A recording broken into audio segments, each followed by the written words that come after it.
자, 어제부터 봤던 본문 다시 묵상합니다. 1절부터 3절 16장. 아브라함의 아내 사레는 출산하지 못하였고 그에게 한 여종이 있으니 애굽 사람이요 이름은 하갈이라.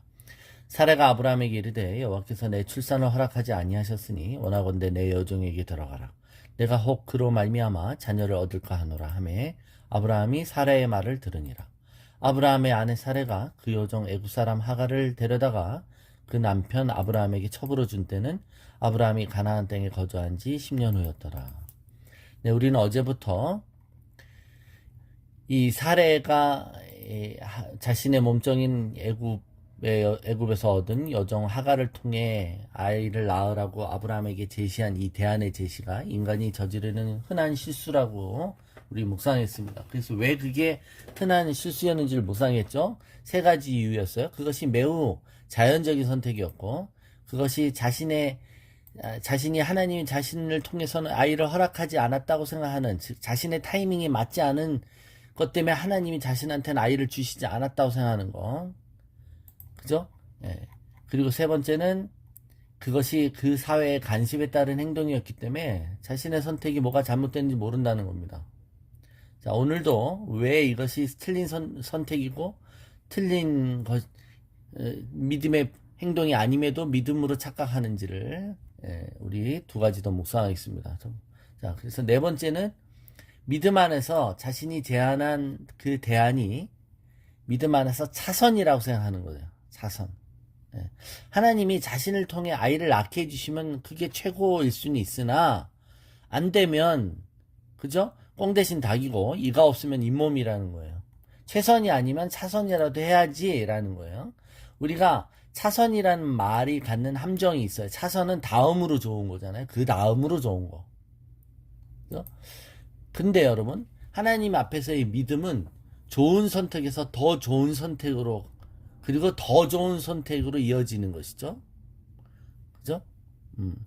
그런데 최고로 좋은 선택으로 나아가는 것을 항상 취하는 것이냐 이거예요. 우리가 봤을 때 그것이 최선이 100이고 그러면 차선은 우리는 한 100은 아니어도 한 90, 80은 되지라고 생각하지만 그죠? 그래서 차선은 뭐 조금 안 좋은 게 있어도 그래도 좋은 게 더 많아 이렇게 생각합니다. 1지망이 안 되면 2지망이라도 되는 거지라는 거죠. 그런데 여러분, 하나님은 우리에게 하나님과의 언약의 관계에 있어서 하나님의 약속은 최선이죠.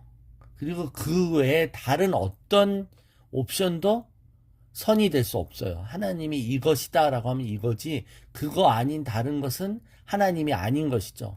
왜냐하면 하나님께는 차선이 없는 거예요. 여러분, 우리가 참 하나님이시면 하나님을 믿는 게 최선이고 하나님은 아니지만 다른 신을 섬기는 게 차선이 될 수 있냐, 이거 아닌 것처럼 하나님의 뜻은 늘 최선이고 다른 대안이 없는 것입니다. 하나님의 명령에서 벗어난 하나님의 허용하시는 뜻을 선택하는 것은 차선이 아니라 인간의 고집일 뿐입니다. 하나님의 명령을 성취하기 위해서 인간이 최선을 다하지만 하나님의 최선에서 벗어날 때 하나님이 꽁 대신 닭으로 하나님이 나한테 말하셨어 이렇게 말하시면 안 된다. 그거는 하나님 뜻이 아니라 하나님이 그저 인간의 어리석음으로 인해 허락하시는 것이죠. 하나님이 허용하셨다는 뜻은 차선이 아닌 것이죠. 하나님의 계획에서 내려온 거예요. 하나님의 계획하신 뜻에서 벗어난 거고 인간의 실수와 죄악을 그대로 그냥 내버려 두신 것에 불과하다라는 겁니다. 하나님의 뜻 안에서 우리가 살고 있는지, 하나님의 허용하신 뜻 안에서 살고 있는지를 잘 보셔야 돼요. 하나님이 뭔가 우리의 목줄을 딱 땡겨서 거기 아니거든 라고 말씀하시지 않으니까 이게 하나님이 나한테 하라는 건가 보다 이렇게 착각하시면 안 되는 겁니다. 믿음만이 하나님의 최선을 그저 순종으로 선택하게 만듭니다. 그러므로 하나님의 뜻을 방해하는 것은 죄나 불완전한 것이 아니라 옳고 선하고 고상한 것들인 겁니다. 그죠? 아담과 하가 선악과를 따먹은 게 하나님의 방법이 아닌 더 좋은 방법, 내가 생각하는 대안을 선택한 거잖아요. 그죠? 그리고 그게 더 좋다라는 것을 하나님도 알고 있으면서 자신에게 안 알려줬다고 생각하는 거예요. 선악과를 따먹는 최선의 방법이 있는데 하나님은 그 방법은 나한테 안 말해줬구나 라고 생각하는 것이죠. 네. 그래서 최선의 적이 차선일 수 있어요. 하나님 뜻과 어긋날 때. 그래서 자연적인 영역에서는 그게 덕이 될 수 있으나 그것은 하나님의 뜻에 항복하기를 거절하는 대항적인 세력이 될 수 있습니다. 그래서 우리의 논쟁은 항상 야비하고 악한 것과 선한 것에 대한 구분을 하는 옳고 그름을 논하는 그런 영역이 아니라 우리가 생각하기에 무엇이 더 좋은 거에 대한 논쟁을 벌이는 것에 함정이 있을 수 있다는 겁니다. 그죠? 여러분, 하나님만이 선이십니다. 하나님 외에는 선하신 분이 없습니다. 이 말이 뜻하는 것이 무엇인지를 우리는 알아야 되는 줄로 믿습니다. 자, 사라의 선택이 왜 틀린 선택이었냐? 인간이 가장 많이 속는 이유가 5번째 이유입니다. 그것은 그 선택이 자기 부인과 희생의 선택이었다는 거예요. 세상에 어떤 여자가 자기 남편에게 먼저 첩을 들이라고 권하겠습니까? 아브라함에게 하갈과 잠자리를 하라고 권하는 사라의 음성은 분명히 떨렸을 것이죠. 그녀의 눈에는 눈물이 고였을 것이에요. 왜 그렇게 합니까? 그녀는 그렇게라도 해서 하나님의 뜻을 이루어 드려야 한다는 그야말로 자기 부인과 자기 헌신의 의지가 있었던 것이죠. 여러분, 자기 부인과 자기 헌신이 그렇게 쉽습니까? 쉽지 않습니다. 그리고 여기에는 진짜 자신이 양보하고 자신을 희생하겠다는 사례의 진정성이 있었을 거예요. 그래서 자기 진정성에 자기가 속는 거예요. 자기 부인의 눈물로 자신을 속인다라는 거예요. 그죠? 선교사로 헌신하겠다. 목사가 돼서 하나님의 일을 하고 하나님의 뜻에 자신을 올인함으로 이 삶을 드리겠다. 이거 생각만 해도 얼마나 눈물이 나고 감동이 됩니까? 애틋하고 희생이 있어요. 그러나 어떻게 보면 이게 인간의 뜻일 때 진정한 부르심이 없이 시작하는 것이죠. 하나님의 뜻을 이루어 드리겠다고 하는 인간 측에서 시발된 인간의 자기 광적인 자기 부인의 열정은 언제나 비참한 실수로 귀착하게 되는 것입니다. 자기 부인과 자기 열심은 자기의 운명을 멋대로 해석하면서 그 해석에 자기의 열정을 다합니다. 그러니까 지금 아브라함과 사례는 믿음으로 아무것도 하지 않고 기다려야 하는데 인간은 그러지 못하고 뭔가를 해야만 한다라는 조급함에 내몰리는 것이죠. 우리의 충동이 하나님의 영광과 뜻에 일치하지 않을 때 그것은 잘못된 곳으로 우리를 인도하지 않습니까?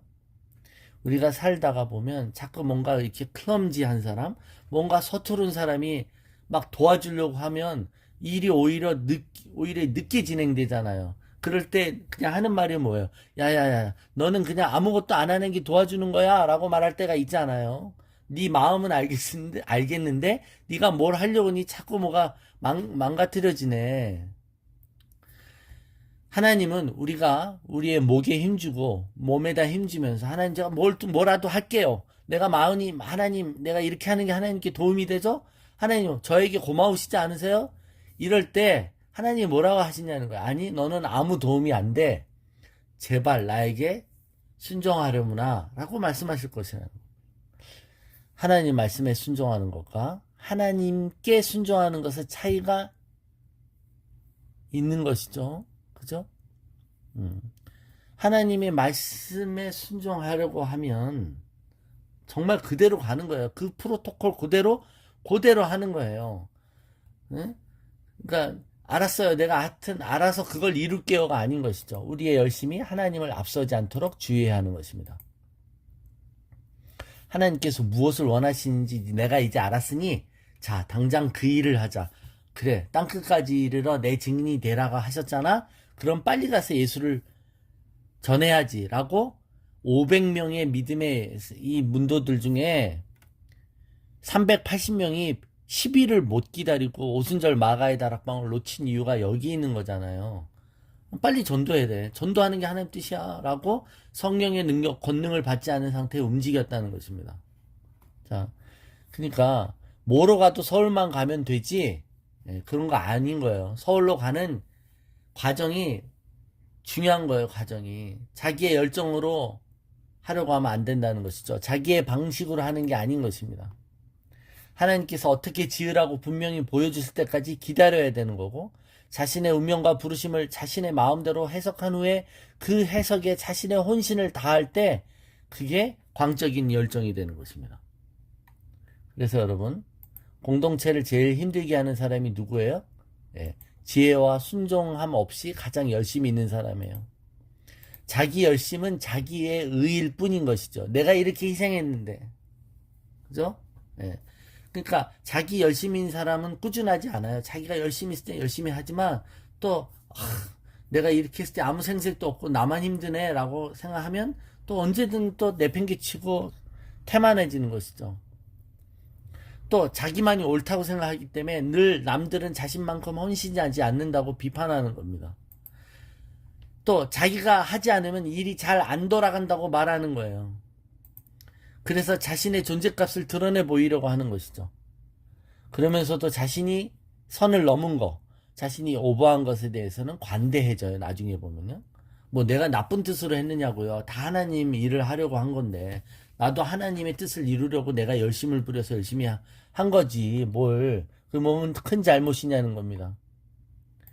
하나님이 자기 열심과 헌신에 대해서 나중에는 또 보상이 적고 인정이 없다고 투정하고 분노를 표시하는 것입니다. 그래서 여러분 여기에 속는 거예요. 여러분 교회를 힘들게 하는 사람이 어떤 사람이에요? 열심 없는 사람이 아니라니까 열심 있는 사람이라니까요. 우리가 그걸 또 그 열심을 믿음으로 얘기해. 자기 딴에는 믿음이 있다니까요.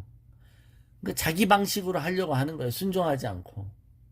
여러분 혹시 기도만 하면 눈물이 나오세요? 여러분의 희생과 여러분의 헌신이 막 감동이 되고 곱씹어지십니까? 예, 아주 좋은 건데 위험한 상태일 수 있어요. 그 희생과 헌신이 하나님이 하라고 하시는 희생인지, 바로 지금이 그거를 할 때가 맞는지 확실히 듣지 않고 움직였다면 그것은 믿음의 함정에 스스로 빠진 것일 수 있다. 하나님의 임재가 있는지를 확인해야 되는 거야. 하나님의 임재가. 하나님의 임재가 없이 자기의 임재에 도취되어 있다면 빨리 헤어나오셔야 되는 겁니다. 다시 한번 말씀드립니다. 하나님의 응답은 성공에 있지 않고 하나님의 임재에 있습니다. 그죠? 자기 임재에 막 도취되어 있는지를 보셔야 돼요. 그래서 분별력은 하나님의 임재에 있습니다. 자기의 임재에 가득 차면 오히려 으쓱해지고 눈물은 나옵니다. 그죠? 예. 하나님 앞에서 이 민감함과 이 분별력이 있지 않으면 우리는 종교적인 노름을 하는 거예요. 우리 아브라함과 사라의 실수를 통해 우리 자신을 돌아보고 그들의 실수를 우리가 또 다시 저지르지 않기를 축원합니다.